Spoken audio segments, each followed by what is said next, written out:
I saw a few bands back in the day. When I worked for Procter and Gamble and I lived in Denver, they gave me a K car. Remember the Dodge K car?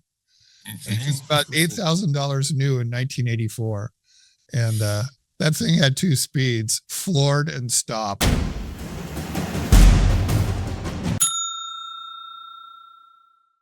Open today's sesh with what we're going to talk about, because we're going to talk about two things. We are going to talk about state and living taxes, and we're going to talk about the death tax or the estate tax. All right, so why did I select these as our topics today? Well, I selected them because I am a resident currently of the Evergreen State, the great state of Washington, and all the hullabaloo. And our last legislative session was, for the first time, the House and the Senate passed the tax on income, which is a brand new thing for the state of Washington. It was deemed unconstitutional by the Supreme Court in a 5-4 decision in 1934. And I believe it's gone to, I can't remember what it is, initiative or referendum. I never remember which one it is, but to the people, 11 times. 11 times the people have said no. And this time, because basically Democrats run the House, the Senate, and they occupy the governor's seat, they got it through. And so the way they brought it in was on taxable adjusted gross income over $1 million. And they're going to, well, I'm not going to say they're going to start there. That's where it is right now. I'm trying to keep this as unbiased as possible, but it's totally political because it's taxes.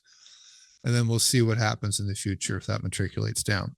And just for people who are with us who live in states where there is state income tax, because there's some of each, what Washington has done historically is they basically tax every breath you take and every step you take and every move you make, whatever that Sting song is. And that is what was supposed to have made up for the lack of income tax. All right. But, and I can only speak for my state because it's what I know about.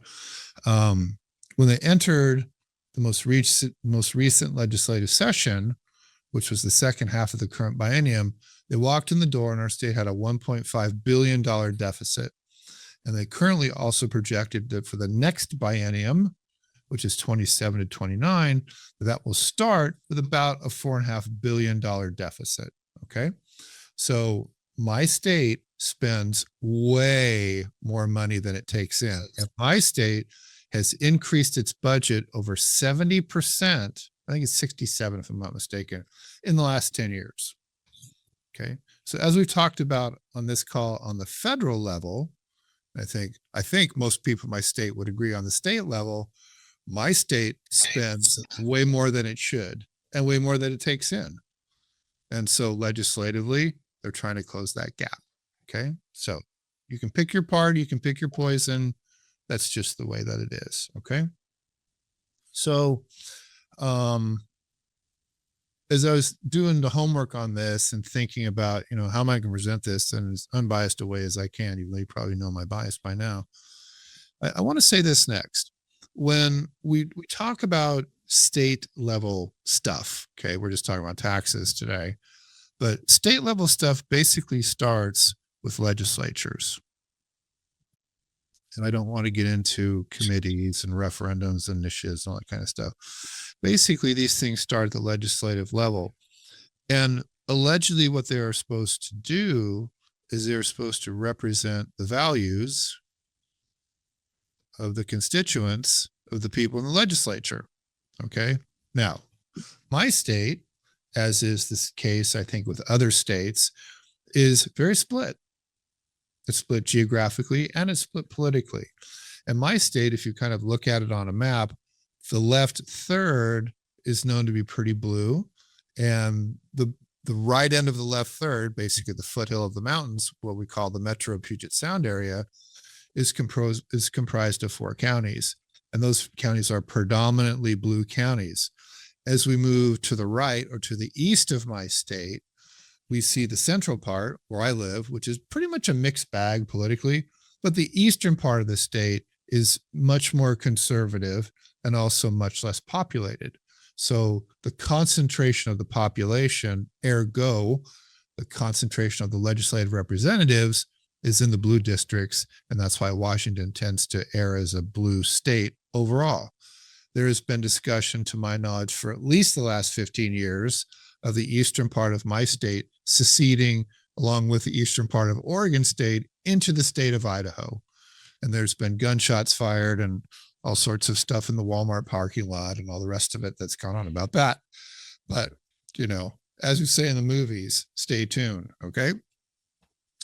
The third thing that hopefully, at least at the revenue level, that these things should represent, these tax items, is the budgets, okay? Now, as I said, my state is a deficit spending state. Some states are not, okay? If you look at it geopolitically in the domain of the federal republic, which is what the United States is, you know, when we say it's a democracy, that's actually a misnomer. It's a federalist republic, okay? And states have sovereignty.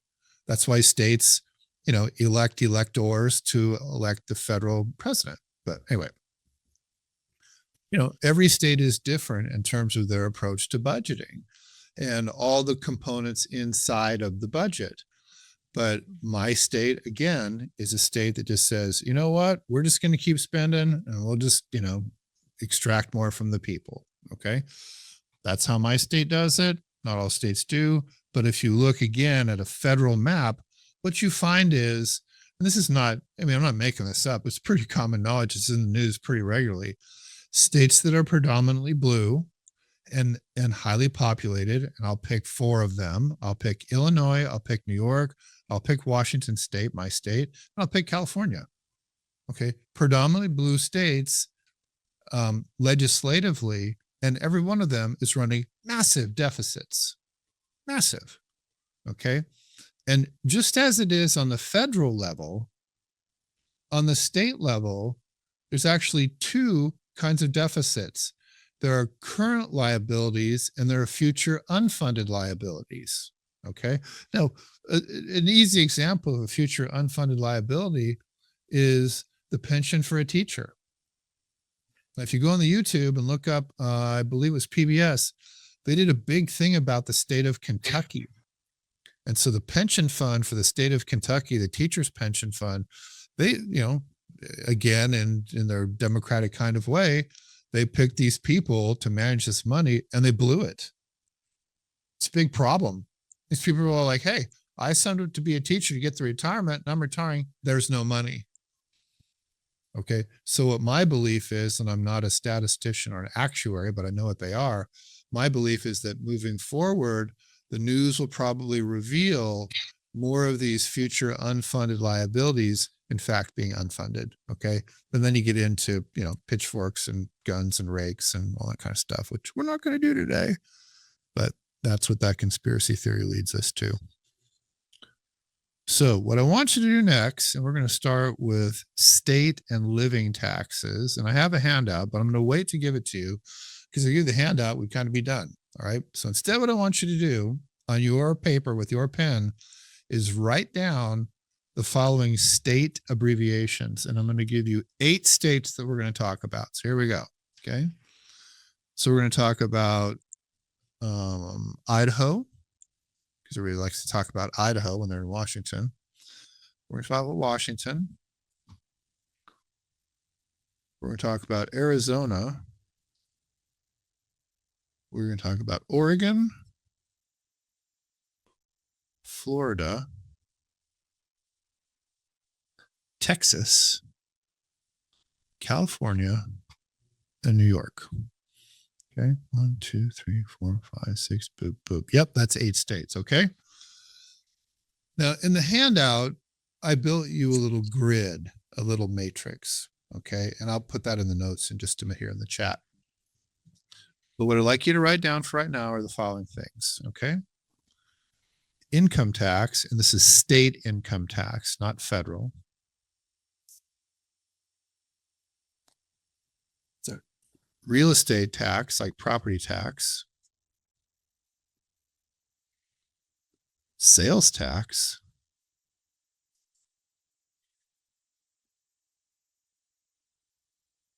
car insurance and homeowners insurance. Okay. Now I had to just pick a set of topics. I'm not getting super deep in the weeds here. You know, as they say, more investigation could be required. But for now, those are the 5 elements of the cost of living that I wanted to take a look at on a tax basis. Okay. So it's those 8 states, it's those 5 pieces of the cost of living. Okay. So here's my question. Overall, which state do you think is the least expensive to live in? Texas. Okay. That's not too. No, there's no votes for California? No. Oh, bummer. Okay. Karen, what do you think? Texas. Okay. Gail, what say you? I'm sorry, I didn't write all 8 states like you told us to. So, Oh, Gail. Can- Okay. You're going to have to leave now. All right. I'm just kidding. Okay. That's what they are. I would say Idaho. Okay. Gail, you're correct. It is Idaho. Huh. It is the least That's right. expensive state. Okay. Now, just so you know, I had to put in some parameters here. So for the income tax portion, I put in that you make $100,000 a year. And for the sales tax portion, I put that you're buying $48,000 a year worth of stuff. Okay. Your mileage may vary, but I'm trying to keep this like pretty middle of the road, not super wealthy, not super poor, but just kind of in the middle. And for the real estate tax, I picked a home that was worth $500,000. Okay. So across the board, what we find is Idaho is actually the least expensive state to live in. And who do you think is number 2? Now I'm going to say Florida. I was Idaho for the first, but Okay. That's fine. Florida. Anthony, what do you think? What's the second least expensive state to live in overall? it's based probably on those Arizona. parameters? What's that? Arizona. Okay. Yeah. Kelly Ham, what say you? Second what? Second, Second least expensive state to live in. I would still say Texas. Okay. Mercedes, what say you? Okay. Craig, what do you think? Did somebody say Florida? I'd go with Florida. Okay. The correct answer is Washington. Nuh-uh. I It wouldn't have is. thought that. No. It is. No, I'll show you the chart in just a minute. Actually, Texas was it's number 6 of 8. So it's the 3rd from the most expensive. And what do you think the most expensive state was to live in? New I'll tell you York? why. It is New York. Yeah. New York. Yeah. And I'm not factoring the cost of housing and all that kind of thing. Again, I'm not trying to get super deep in the weeds here. Okay. But what you're going to see when I give you guys this handout is that the 2 expenses, the people who have never lived on the South Coast, which I have, don't contemplate. Okay. Car insurance and homeowners insurance. Mhm. Homeowners insurance is like 6 times more in Texas, and property insurance is way more. So you go, oh, look at these cheap houses, right? But then you add on the property tax and you look at the PITI and you do time value of money, and they're not that less expensive in the present value than more expensive homes in other places, for example, Washington. Okay. So it's the price is one thing, but when you factor in the taxes and insurance to get to the PITI, you reverse solve for the present value, which is the loan amount, and divide by 0.8. What you find is, you're buying, a more expensive house that has lower taxes and lower insurance in a different state. Okay. So it's kind of funny because, Texas, everybody's running away to Texas. Well, it's going to cost you more to live in Texas than it is in Washington, believe it or not. And see, the thing about Texas is, and I used to live in Texas. Texas is great. All the places are great. It just kind of depends on what you like and also where your family is and your roots and that sort of thing. people don't really think about Idaho. Well, some people do. I shouldn't say that. My More whole people have been family moving to wants to move to Idaho than any Idaho. place else. Yeah, no, I shouldn't say that. That's not true. When I was in Idaho, from like 14 to 20, my girlfriend's sister lived in downtown Boise, right next to BSU, and I've been training people in Idaho forever. I've been going there for 30 years. I have a lot of friends there, and big net immigration of Seattle people into the Boise metro. Big net immigration. One of my favorite people, a student of mine who I met in Santa Barbara, and he and his wife then went to the Bay Area. They moved to Boise with their two little girls about 6-7 years ago, and bought $1 million house, which was a big fat house in what's called the North End in the Boise area. And there's all these goddamn California people, more of that, but that's what happens. It's a big disparity in the cost of housing. So, and I asked him, I go, dude, you lived in Santa Barbara, you live in the Bay Area. Why are you moving to Idaho of all places? And he goes, it's a safer place for my kids. That was his answer. So better Boise than the Silver Valley, right, Jacques? Yes. Okay. Again, I will put the handout in the chat in just a minute. Let's talk first about estate tax. Okay. Who knows anything about the estate tax? Let me just kind of get a little audience survey going here. Christine, what do you know about the estate tax? Do you know anything? I know that there's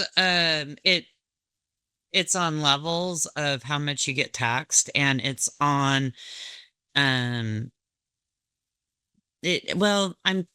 I might be getting it confused with That's why we're in class. inheritance tax. Same thing. So, same thing? Yeah.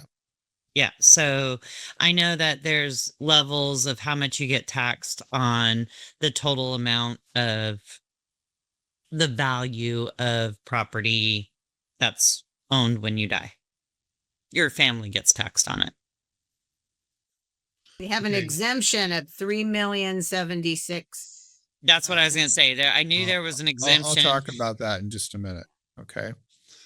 So this is one of those parts where I always say words matter, because I'm supposed to be teaching. I want to make sure we all, learn the stuff we're supposed to learn. So first of all, to Christine's point, what she was trying to say there was the system is progressive. What that means is each subsequent taxable dollar is taxed at a higher rate than previous dollars. Okay. That's similar to the federal income tax system. And so we're talking about, because I know Christine lives in Washington State, that's the estate tax we're talking about. The income tax in the state of Washington and the state of Nevada, because Anthony's from Nevada, those are known as regressive taxes. So you have progressive and you have regressive, right? So progressive means the more you have, the more they take. Regressive means people pay the same no matter how much they have. Okay, that's a very boiled down term for the two. Okay, Jeff, to your knowledge, does the Golden State have an estate tax at the state level? It's a very good question, but I'll say it wouldn't surprise me. Okay, Craig, do you know? Oh, Craig's in Colorado. He's probably getting high. Oh, there he is. Okay. I'm sorry. I was listening in, but ask the question one more time again, please. Does the state of California have an estate tax at the state level? That's a good question. I believe they do. Okay. Well, my research said they do not. Okay. Okay. Now, I didn't research this super deep and super wide, but I looked it up in a couple different places, and they said that the state of California has no estate tax. Okay. Please do not tell them if that's the truth, because I they'll won't, turn around man. and they'll Oh, no. tax us. I get it. I do. Okay. So those states that I put out there, same states on your list, which state do you think has the highest rate of estate tax at the top tier? Which of those states? New York. California. No, California doesn't have an estate tax. He just said. Yeah. Oh. Washington. What? Washington? Yeah. They're talking about repealing their current thing they passed last year. But right now, and it's called your adjusted gross estate. I'll define that in just a minute.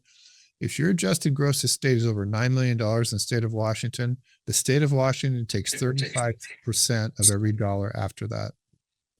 Holy crap. 35% plus federal estate tax. Okay. All right. So let's talk for a minute about just the math of the state taxes. Okay. So you have something called a gross estate, and that's the total value of your estate. Okay. So that would be the top line. Okay.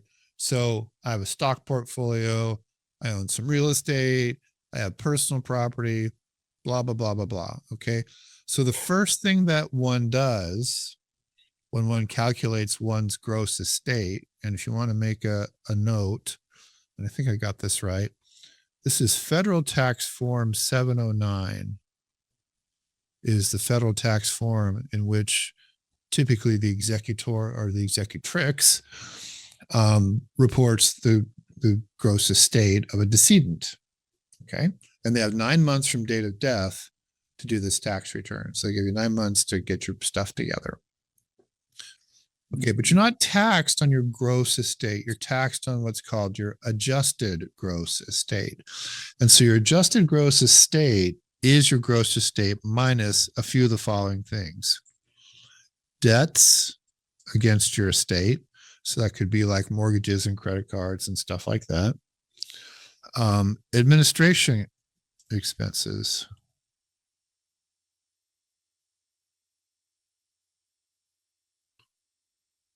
Okay, I'm going to just pause there for a second. Most of us are of an age where we've, I think everybody probably knows at least somebody who's died, and you got parents and family and children and whatever else people have moved on. I would offer the following couple of footnotes. Dying is not cheap. Okay, I'll put that first. And if you are one who doesn't care about all the fanfare of your last moments, however you want to interpret that on this earth, I have a strong recommendation for something called the Neptune Society. If you're not familiar with them, I would investigate that. We have it. It's a good way to go. Yeah. I think I'm a member, but that's a personal decision. You got to do what you got to do. But When my dad passed away, I made one phone call. They handled everything. It was amazing. So no, I signed up my mom. We're all signed up because it was amazing. Yeah. And if you die anywhere in the entire world, they'll take care of it all. and chances are you will die somewhere in the world. So that's good. Well, I have a friend they went to Mexico, and the guy went scuba diving and died down in the bottom of the ocean. Oh man. Yeah. Can you imagine his widow at what she must have gone through to try to get him back to Washington? Yeah, that's tough. Okay. One of my best friends, his mother passed away like 2 years ago, I think it was. And she had a stock portfolio worth about 5 million, and she had a house and a couple of things. But he told me, and he was her executor, the first thing he did was write the state of Washington a check for almost $500,000. Okay. And states get paid first, and states want their money. So here's another thing to think about. If you're working with an estate that is equity rich and cash poor, the state will seize your asset and sell it to satisfy the tax debt. I've Then seen when this he happen. inherits that 5 million, he's got to pay income taxes on it. No, what happens is the estate tax is levied at the level of the decedent, and then disbursements are made. And what happens is beneficiaries receive what's called a step up in basis. Right. I know on selling the property. No, on receiving anything. Oh, really? Yeah. Because So when my let's, dad so let's died, say, I didn't have to pay estate taxes. He was in California, but I have to pay income taxes on the money I inherited. mm, is part of it an IRA? No, it was all just the sale of his house. That's all he had. Okay. Well, I don't do your taxes and I did not see the estate Yeah. tax return. And these questions come up in these talks. That's what I was Sometimes told by my I'm accountant. pretty, if you so my rule is if your accountant says so, listen to your accountant, don't listen to Yeah. me. And sometimes that happens that Yeah. I contradict somebody says. And a lot of times it's because I don't have certain pieces of information they didn't give me, so I don't know the whole story. Right. Okay. But to your point, Gail, that's where we're at. Okay, back to the things that we can deduct from the gross estate. The spousal unlimited deduction. This is at the federal level. Okay, so what is this all about? Okay, so right now, federally, the exclusion of the taxable estate at the federal level has been raised to about $15 million a person. It's something like that. Okay. So what happens is, and I'll show you this on the tablet just a second, but basically for a talking point, when you figure out what the taxable estate is, the next thing you do is you apply the exclusion. And the exclusion is the exclusion that the state or the federal government gives you. And then the residual is the amount that's subject to the actual tax. Okay, I'll talk about exclusions more in just a minute. But the spousal limited deduction is really important because what you can do is you can give your spouse the unused portion of your exclusion or your exemption at the federal level. Of note, Washington state residents. That's what's called portability. And at the state level in Washington state, there is no portability. Okay, so I'll just make it sub say like I'm in Idaho. Okay, and I married and I'm in Idaho. Actually I got married in Idaho, but we're not going to worry about that. And I die, and they go, "Oh, Joe, well your estate's like $10 million, so we're going to go ahead and swipe that part of the 15 million exclusion, and we're going to give your widow the 5 million that's left, so that her exclusion will then become her 15 million plus my leftover 5." That's called portability of the exclusion. Okay. But in Washington state, there is no portability of the exclusion. Okay. So if we calculate my estate in Washington, like, I got so much exclusion left over, it washes away. And then when my wife passes away, the clock starts over for her. Okay. Now remember what I said. These things are legislative, they're supposed to be representative, and they're supposed to be budgetary. Okay. So the general culture of my state currently is to penalize wealthy people. Okay. And that's not a political statement. That's a math problem. Okay. They are not taxing people that have lower estate values and lower income levels. My state is taxing the bejesus out of high net worth people and people that make high salaries or have high living wage adjusted gross income, not just salary, by the way. And that's an important thing that anybody in Washington state needs to understand with this new state income tax. It is not based on W-2 income. It is based on all income. Okay. That's your salary, your 1099, your stocks, your dividends, your rentals, your passive income, your capital gains. It all gets put in the same bucket. And if it's over $1 million, they're taxing it at 9.9%. Okay. And that is if your tax election is married filing jointly, it's the combined. Okay. And that's why they call it a marriage penalty. That's a tax term. Okay. And it might be a real term depending on your marriage, but that's what they call it. Okay. Let's go back to finish up our deductions here. Charitable stuff. You could take that off of your estate. Charitable donations, and then certain business stuff. Okay, so there are certain carve outs, like for family businesses, that do allow for cessation. Okay, and there's some tax benefits. I think in my state, there's like a $6 million exclusion for farms and things of this nature. And again, I say, I'm not here to get in the weeds on this. It's just kind of a general discussion. Okay. When you take all that stuff and you subtract away from your gross, this is your adjusted gross. Sorry. Gross estate. And then we subtract your exclusion. And this is what gives you your taxable estate.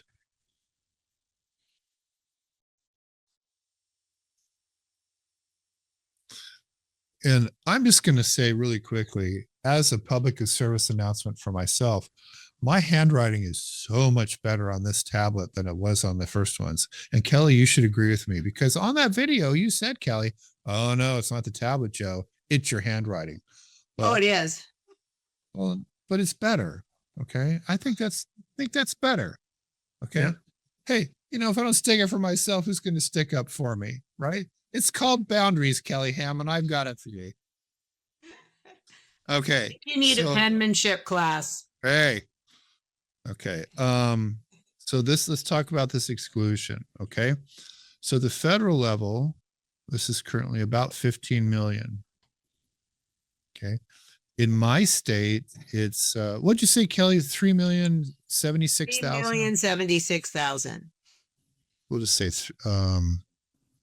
so for Washington, come on, eraser. There you are.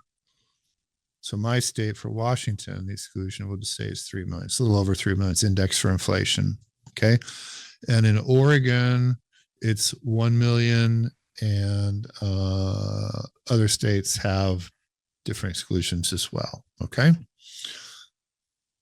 then you get to your taxable estate. Okay.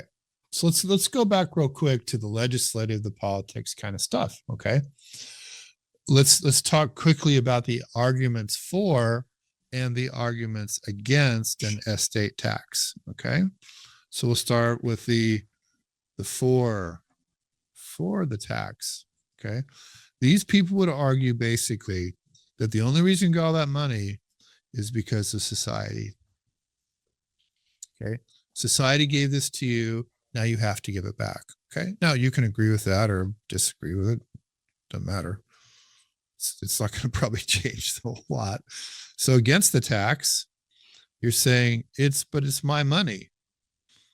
And my money means this is already being taxed. Okay. I've already paid my tax. And now you're coming to me and you want to take, 30%, half of it. What? Okay. So those are the two arguments. Okay. You can pick which one you want, but those are the two arguments.